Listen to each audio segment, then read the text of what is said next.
your reports looked into teacher training? Sorry, I should start again. No, it's fine. It's the whole accent. Both of your reports looked into teacher training. Do you think the government has done enough to deal with this as an issue?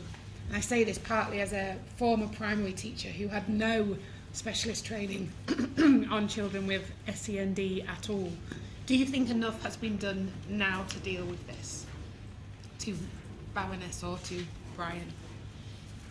Should we start with you, Brian? No, sorry, I don't know if I've been to answer this question, but my impression is that there's still a great deficiency in teacher training. To introduce the sort of basic concept that there are going to be children with special needs in every class. I still think that after all these years, as far as I know, teachers are introduced to this idea, certainly, but as a kind of extra hanging on bit. It's not really central to teacher training still. And I think that this ought to have got better now that so much training of teachers is in schools, but I'm not sure that it has actually got better, because I don't know that the people responsible for SENCO in school has enough authority to insist that teachers do take account of children with special needs in the ordinary classroom, and that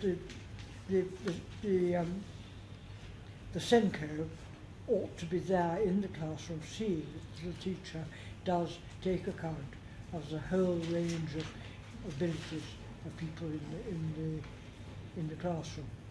I still think that there are some schools, not all, but some schools where children with special needs are allocated to someone who sits beside them and actually does the work for them, rather than they're being shown to engage in what's going on themselves.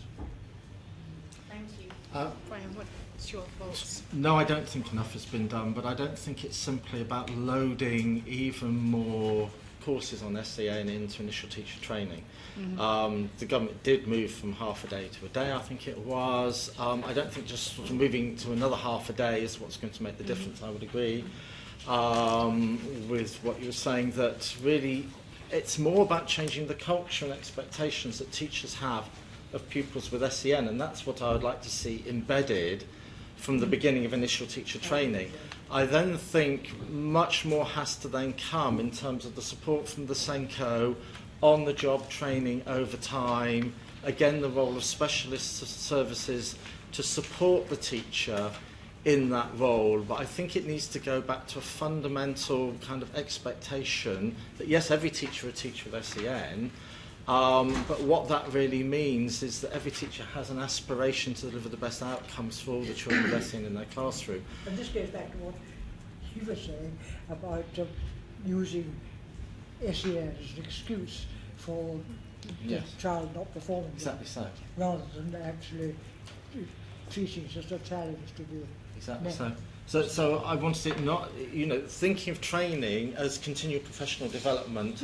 How do we then ensure that teachers are getting that support all the way through, getting the support from the SENCO, getting the support from the specialist support services, and knowing when to do which? And because I think part of the problem has been, with the understandable focus on getting education, health and care plans in place, we haven't had a focus to now. The government is now moving on to this and beginning to focus on this. For the first 4 years of implementation, we didn't have enough focus on the children that didn't have plans. Thank you.